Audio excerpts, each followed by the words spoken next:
Hello everyone, स्वागत है आप सभी का दी नॉलेज क्लासरूम के यूट्यूब चैनल पर। आज की इस वीडियो में हम बात करने वाले हैं भारतीय इतिहास का एक महत्वपूर्ण टॉपिक जिसका नाम है मौर्य काल से संबंधित चंद्रगुप्त मौर्य के बारे में।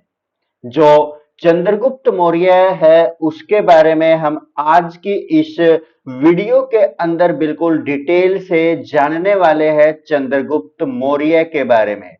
तो चंद्रगुप्त मौर्य जो कि कौन से वंश के संस्थापक है? मौर्य वंश के संस्थापक भी है। यानी कि जो चंद्रगुप्त मौर्य है वो कौन से वंश के संस्थापक है? मौर्य वंश के संस्थापक है। कौन से वंश के? जो मौर्य वंश है उसके संस्थापक कौन है? चंद्रगुप्त मौर्य है। तो जो चंद्रगुप्त मौर्य है, चंद्रगुप्त मौर्य ने किसकी सहायता से ये मौर्य वंश की स्थापना की है? चाणक्य की सहायता से। जो चाणक्य था, चाणक्य की सहायता से ही उसने क्या किया है? जो मौर्य वंश है उसकी स्थापना की है। जानते हैं चाणक्य के बारे में थोड़ा बहुत। चाणक्य का जो अन्य नाम है, इसी को बोला जाता है कौटिल्य, और इसी को बोला जाता है विष्णुगुप्त। यानी कि जो चाणक्य है, चाणक्य को ही कौटिल्य बोला जाता है और कौटिल्य को ही विष्णुगुप्त बोला जाता है। यानी कि एक ही व्यक्ति है जिसके ये अन्य नाम भी है। तो जो चंद्रगुप्त मौर्य था, चंद्रगुप्त मौर्य जिसको हम ये मानते हैं कि मौर्य राजवंश की स्थापना इन्होंने की है, और इसकी स्थापना करने में, मौर्य वंश की स्थापना करने में इनकी जो सबसे ज्यादा सहायता की है वो किसने की है? चाणक्य ने की है, कौटिल्य ने की है। तो जो चंद्रगुप्त मौर्य है, ये लगता ये है कि ये एक बिल्कुल साधारण से कुल के ये एक व्यक्ति रहे हो, साधारण कुल से इनका संबंध रहा हो, बिल्कुल साधारण व्यक्ति ये लगते थे। और एक जो ब्राह्मण परंपरा है, इनके अनुसार, जो ब्राह्मण परंपरा है उसके अनुसार तो ये माना जाता है कि जो चंद्रगुप्त मौर्य है उसकी जो माता थी, चंद्रगुप्त मौर्य की जो माता थी वो कौन सी जाति से संबंधित थी? शूद्र जाति से संबंधित थी। और जिसका जो नाम था, उसका जो नाम था इसकी माता का नाम क्या था? इसकी माता का नाम था मूरा। मूरा नामक जो औरत थी उसी का पुत्र ये चंद्रगुप्त मौर्य को माना जाता है। जो कहां पर रहती थी? जो कि नंदों के रणवास में रहती थी। यानी कि जो मूरा नामक स्त्री थी ये कहां पर रहती थी? रणवास में रहती थी। जो कि नंदों का रणवास था, जो नंद वंश था उसमें एक एक क्षेत्र था जिसको क्या नाम दिया गया है? रणवास का। तो वहां पर ये मूरा नामक स्त्री रहती थी। और ये किस प्रकार की थी? शुद्ध महिला थी। और ये ब्राह्मण परंपरा के अनुसार ऐसा माना जाता है। और उसके बाद यदि हम आगे बढ़े और चंद्रगुप्त मौर्य के बारे में, जो बौद्ध परंपरा है वो क्या कहती है? वो ये कहती है कि जो चंद्रगुप्त मौर्य है उनका जो जन्म है वो कहां पर हुआ है? वो जो नेपाल है, नेपाल की तलहटी के अंदर, नेपाल का जो नीचे वाला हिस्सा है वहां से लगने वाला एक स्थान है जिसका नाम क्या है? गोरखपुर है। गोरखपुर के अंदर जो मौर्य नामक अक्षत्रिय कुल है, कौन सा? मौर्य नामक जो अक्षत्रिय कुल है, उस कुल के अंदर ही चंद्रगुप्त मौर्य का जन्म माना जाता है। ये मान्यता है किसकी? जो यहां पर बुद्ध परंपरा है, बुद्ध परंपरा के अंतर्गत इनको यही माना जाता है। और संभवतः ये किस वंश से संबंधित हो? मौर्य अक्षत्रिय से इनका संबंध माना जाता है। उसके बाद यदि हम और ज्यादा डिटेल में देखें तो हमें क्या पता चलता है कि जो संभव है कि जो इसने अपने अंतिम शासनकाल के अंदर, यानी कि जो किसके शासनकाल, अंतिम शासनकाल किसका?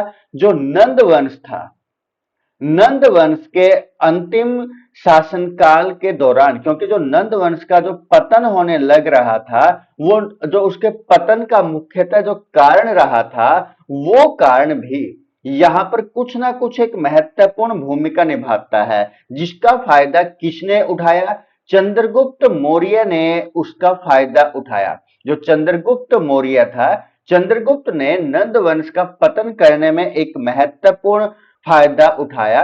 जो नंद वंश था उसके जो शासक थे वो कमजोर थे और उनके अंदर जो लगातार है बदनामी बढ़ती जाने लग रही थी अपने पतन के दौरान, अपने अंतिम समय में।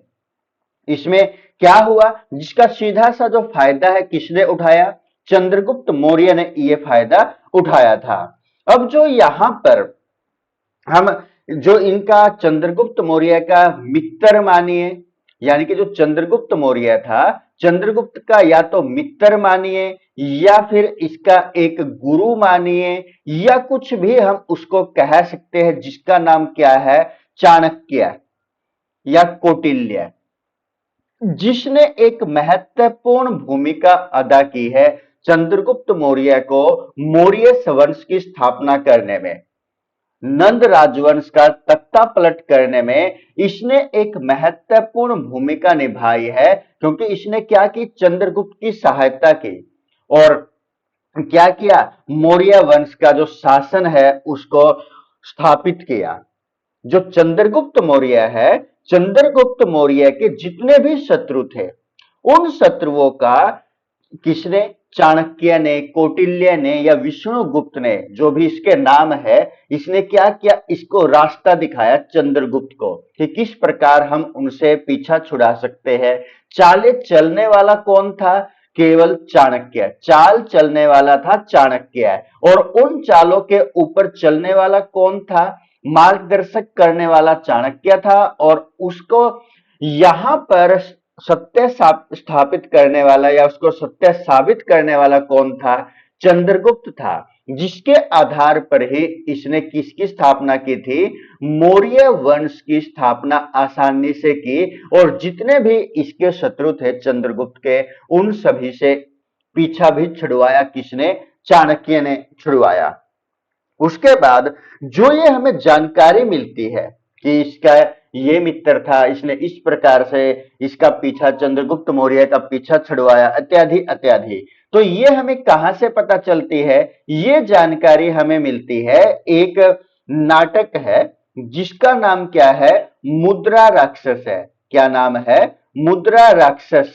जो ये एक नाटक है, इस नाटक को लिखने वाला जो ये नाटक है किसकी रचना है? ये रचना है विशाख दत्त की। किसकी रचना है ये?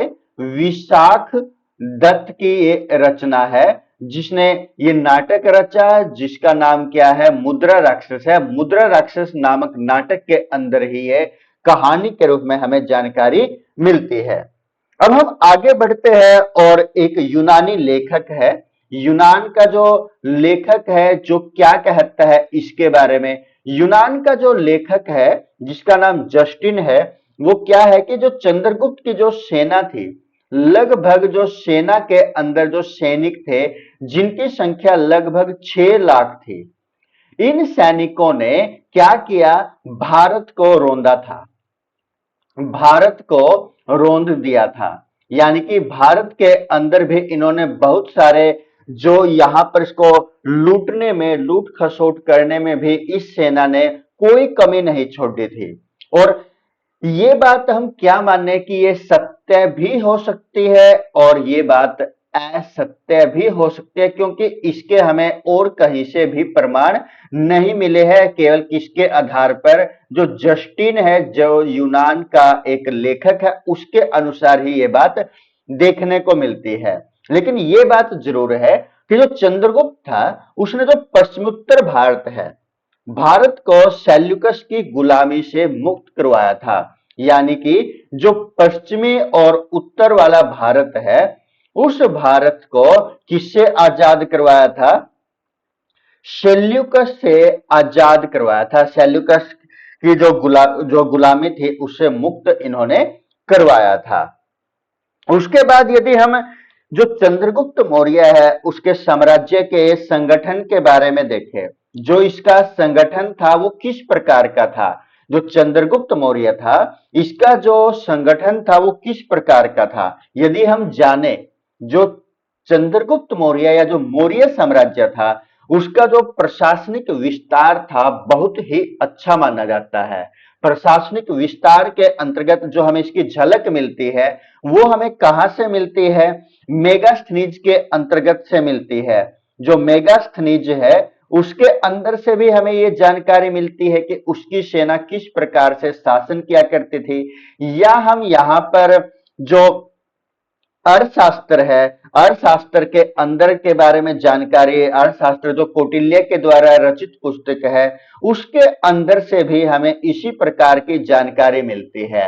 मैगस्थनीज की जो पुस्तक है उसका नाम क्या है, इंडिका है, और कौटिल्य की जो पुस्तक है उसका नाम क्या है, अर्थशास्त्र है।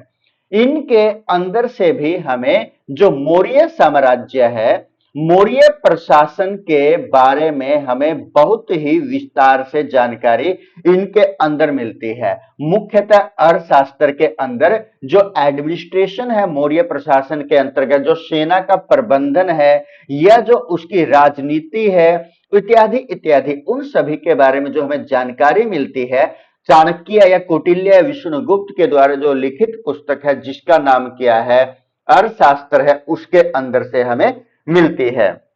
जो मैगस्थनीज था यूनान का राजदूत था। मैगस्थनीज था जो वो कहां का था, यूनान का राजदूत था। राजदूत ये कहां का था, यूनान का। कौन, मैगस्थनीज। मैगस्थनीज यूनान का राजदूत था।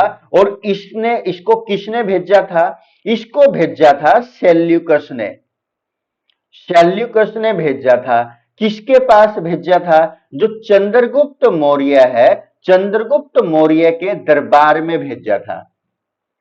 और वह कहां पर रहता था, जो ये सेल्यूकस का जो राजदूत था जिसका नाम क्या था, मैगस्थनीज था, ये कहां पर रहता था, जो मौर्य थे उनकी राजधानी का नाम क्या था, पाटलिपुत्र था।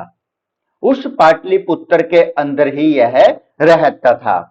उसने न केवल पाटलिपुत्र के बारे में अपितु जितना भी मौर्य साम्राज्य था उसके शासन के बारे में उसने पूर्णतः लिख दिया था, लिख छोड़ा था। जितनी भी जो बातें थी उसने सारी की सारी इन बातों को लिख दिया था, जिसमें के बारे में कुछ ये जानकारी हमें संशय में लग सकती है कि उसने मुख्यतः किसके बारे में लिखा। क्या पता वो केवल उस राजा के बारे में लिखता हो या उस प्रजा के बारे में लिखता हो। ऐसा भी हो सकता है कि वो राजा के बारे में कभी भी बुरा न लिखता हो। किसी भी प्रकार की बुराई राजा के बारे में यदि करेगा तो उसको किसी न किसी प्रकार से उसका खामियाजा भुगतना पड़ सकता था। हो सकता है कि उसने राजा की बुराई कभी न की हो। और उसी प्रकार से हो सकता है कि उसने केवल एक पक्ष को दिखाने की कोशिश की हो, केवल प्रजा वाले को न दिखाया हो, केवल राजा की प्रशंसा उसके द्वारा की गई हो। अपितु तो इसके बारे में हम कुछ भी यहां पर नहीं कह सकते। उसके बाद जो मैगस्थनीज के इस विवरण को हम किसके बारे में, कौटिल्य के अर्थशास्त्र के साथ जोड़ करके देखते हैं। यानी कि जितनी भी कमी मैगस्थनीज के अंतर्गत जो लिखा गया था इंडिका पुस्तक के अंदर, उसमें कोई भी कमी रही है तो उस कमी को पूरा किया किसने, अर्थशास्त्र ने। अर्थशास्त्र के अंदर भी जो मौर्य प्रशासन है उसके बारे में और ज्यादा डिटेल से लिखा गया।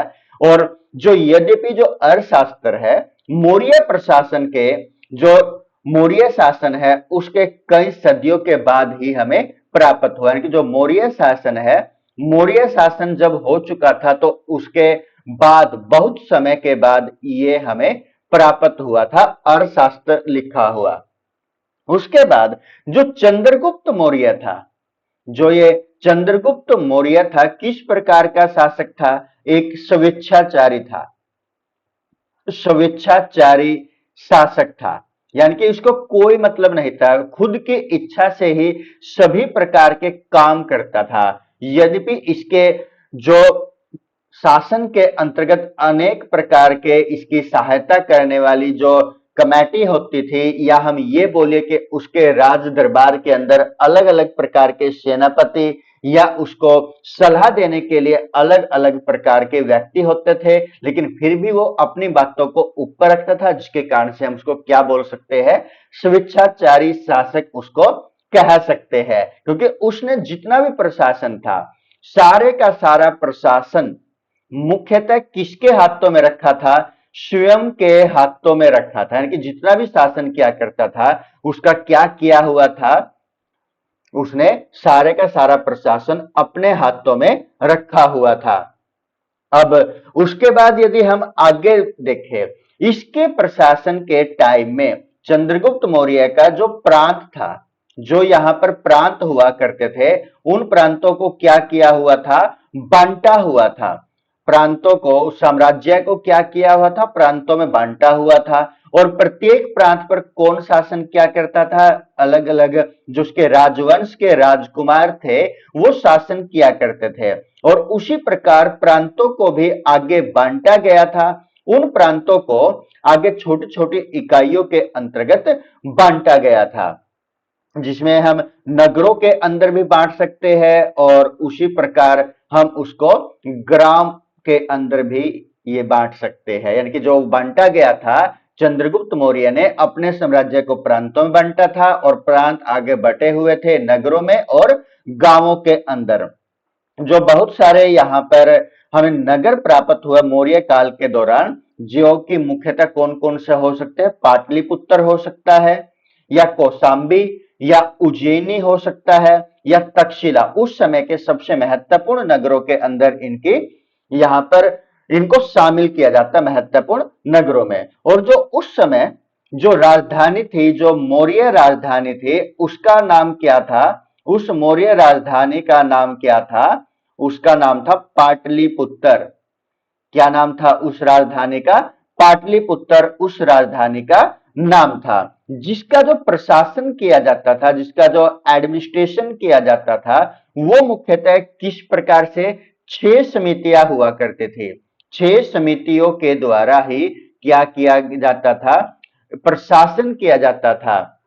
जो मौर्य राजधानी थी पाटलिपुत्र, उसमें प्रशासन करने के लिए कितनी समितियां बनी हुई थी, 6 समितियां बनी हुई थी। और हर समिति के अंदर कितने सदस्य होते थे, 5 सदस्य होते थे। यानी कि प्रत्येक समिति के अंदर कितने सदस्य होते थे, 5। यानी कि कुल कितने हो गए, यहां पर यदि हम देखें तो 30 सदस्य प्रत्येक कमेटी के अंदर होते थे।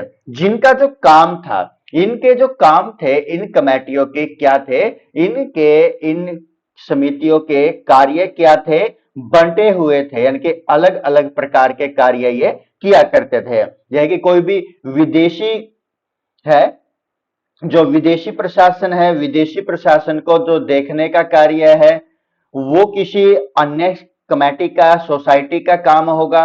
या फिर जन्म या मृत्यु का लेखा जोखा रखना, उसके लिए अलग। बात और मापों का जो कार्य है वो अलग। या प्रशासन का कोई सेना का रख रखाव करना है, उसके लिए अलग समिति होती थी। और साफ सफाई के लिए अलग प्रकार की कमेटी या समिति हुआ करते थे। तो इस प्रकार से उस प्रशासन के अंदर जो मौर्य कालीन प्रशासन था, पाटलिपुत्र ने एक महत्वपूर्ण भूमिका इसमें निभाई है। क्योंकि पूरे के पूरे राजवंश का या साम्राज्य का जो प्रशासन है, कहां से ही हैंडल किया जाता था, इस पाटलिपुत्र के अंदर से ही यहां पर हैंडल किया जाता था। तो चलिए आगे बढ़ते हैं, और अब हम जानते हैं इस चंद्रगुप्त मौर्य के बारे में और भी। जो सुदर्शन झील है, क्या नाम है, सुदर्शन झील। सुदर्शन झील का जो निर्माण है, वो भी किसके द्वारा करवाया गया है, सुदर्शन झील का जो निर्माण है, वो भी किसके द्वारा करवाया गया है, चंद्रगुप्त मौर्य के द्वारा करवाया गया है। किसके द्वारा, चंद्रगुप्त मौर्य के द्वारा ही किसका निर्माण करवाया गया, सुदर्शन झील का निर्माण करवाया गया है। इंपोर्टेंट है ये हमारे लिए। सुदर्शन झील का निर्माण किसके द्वारा करवाया गया, चंद्रगुप्त मौर्य के द्वारा करवाया गया है। कहां पर पड़ती है ये, गिरनार पर्वत पर पड़ती है। गिरनार पर्वत पर, जो कि कहां पर है, गुजरात के अंदर स्थित है। और इसका जो ये सुदर्शन झील है, इसका जो जीर्णोद्धार है, वो 2 बार हो चुका है। वो एक पहली बार फर्स्ट टाइम किसके द्वारा किया गया? रुद्रा दमन के द्वारा इसका पहली बार जीर्णोद्धार किया गया। जो रुद्रा दमन था वो शक सभ्यता से या शक वंश से संबंधित है। कौन से वंश से? शक वंश से संबंधित है। ये शक वंश से संबंधित है रुद्रा दमन। और जो इसके अभिलेख है रुद्रादमन के, वो हमें मिले हैं सबसे पहले या सबसे पुराने संस्कृत भाषा में लिखे हुए लेख मिले हैं। कहां से मिले हैं? जूनागढ़ से मिले हैं। कहां से? जूनागढ़ से अभिलेख मिले हैं रुद्रादमन से। कौन सी भाषा में लिखे हुए हैं? संस्कृत भाषा में। और सबसे प्राचीन अभिलेख इसके हैं। उसके बाद जो दूसरी बार इसका सुदर्शन झील का जीर्णोद्धार करवाया गया, वो किसके द्वारा करवाया गया? एक शासक था गुप्त राजवंश का, जिसका नाम क्या था? स्कंद गुप्त था। कौन से वंश से? गुप्त वंश से ये संबंधित था, जिसने दूसरी बार इसका क्या करवाया था? सुदर्शन झील का जीर्णोद्धार इसका करवाया था। उसके बाद हम आगे बढ़ते हैं। 305 के अंदर, 305 बीसी के अंदर क्या किया गया? 305 बीसी में सेल्यूकस निकेटर ने आक्रमण किया। सेल्यूकस 305 बीसी में जो सेल्यूकस था, सेल्यूकस निकेटर, उसने क्या कर दिया? आक्रमण कर दिया। और आक्रमण किया तो जो सेल्यूकस निकेटर का जो सेनापति था, जिसका नाम क्या था? सिकंदर महान था, जिसके बारे में हमने डिटेल से पढ़ा है। सिकंदर महान का सेनापति था, इसके बारे में हम यहाँ पर जान लेते हैं। तो इसने यहाँ पर मुख्यतः कौन कौन से एरिया को जीत करके वो यहाँ पर आया था? काबुल का एरिया था, या कंधार का एरिया था, या ईरान इराक को जीत करके वो कहां पर आया था? भारत के अंदर वो एंट्री करने लग रहा था। जहां पर उसकी जो मुलाकात है दो शासकों के साथ होती है, और पारस को वो अपने साथ मिला लेता है, और उससे जीते गए प्रदेश को भी वो वापस उसको लौटा देता है। तो चंद्रगुप्त मौर्य के साथ जो सेल्यूकस निकेटर है, वो क्या कर लेता है? सेल्यूकस निकेटर है, ये चंद्रगुप्त मौर्य के साथ ये क्या कर लेता है? संधि कर लेता है। क्या कर लेता है? संधि कर लेता है।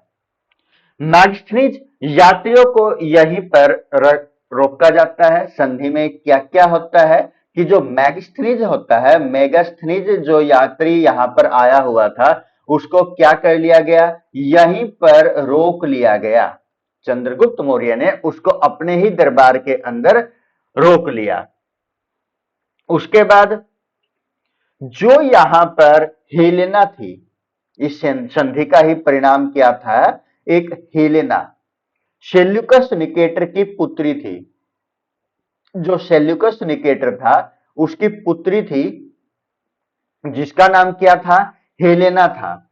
उसकी जो शादी थी, उसकी शादी किसके साथ की गई? चंद्रगुप्त मौर्य के साथ उसकी शादी की गई।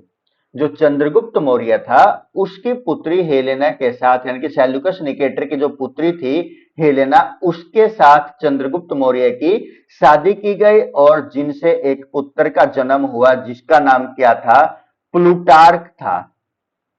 चंद्रगुप्त मौर्य का ही एक पुत्र था, जिसका नाम क्या था? प्लूटार्क था। और चंद्रगुप्त मौर्य जो ये शादी करता है, किसके हाथ करता है? हेलेना के साथ करता है। और हेलेना से एक बच्चे का जन्म होता है, जिसका नाम क्या होता है? प्लेटार्क होता है, प्लूटार्क होता है। उसके बाद जो चंद्रगुप्त मौर्य था, सेल्यूकस निकेटर को क्या देता है? लगभग 500 हाथी। 500 हाथी वो किस में देता है? उपहार के अंदर देता है। किसको देता है? चंद्रगुप्त मौर्य ये हाथी देता है, सेल्यूकस निकेटर को देता है। तो उसके बाद क्या होता है? 300 बीसी में, और भी यदि हम जाने, 300 बीसी में जो प्रथम जैन संगीति है, प्रथम जो जैन संगीति है, वो संगीति वह जो दक्षिणी भारत में चंद्रगुप्त मौर्य बद्रबाहु के साथ क्या करता है, वो कहां पर चला जाता है, कर्नाटक में चला जाता है। प्रथम बौद्ध संगीति कब हुई, 300 बीसी के अंदर हुई। कहां पर हुई, पाटलिपुत्र के अंदर हुई। यहां पर शासक कौन था, चंद्रगुप्त मौर्य था। उसका हेड कौन था इस संगीति का, स्थूलभद्र था। और अब क्या होता है, ये जो चंद्रगुप्त मौर्य होता है वो किसके साथ, बद्रबाहु के साथ, बद्रबाहु के साथ मिलकर के कहां पर चला जाता है, कर्नाटक चला जाता है। कर्नाटक पर जो श्रवण बेलगोला की पहाड़ियां है वहां पर यह चला जाता है और 298 298 बीसी के अंदर अपने प्राणों को त्याग देता है, अपने प्राण त्याग देता है। कितने वर्ष की आयु में, 45 वर्ष की आयु में वो अपने प्राण है जो चंद्रगुप्त मौर्य त्याग देता है। कौन सी विधि से, सुलेखना विधि से वो अपने प्राणों को त्याग देता है। सुलेखना विधि क्या होता है कि जिसमें वो कुछ भी खाता नहीं है, कुछ भी पीता नहीं है, तो इस विधि के द्वारा वो अपने प्राणों को त्याग देता है। और अब उसका जो उत्तरदायी है, उसका जो उत्तरदायी उत्तराधिकारी है वो कौन बनता है, बिंदुसार बनेगा, जिसके बारे में हम अगली वीडियो के अंदर जानेंगे। तब मिलते हैं अगली वीडियो में, तब तक के लिए सभी को नमस्कार, जय हिंद दोस्तों।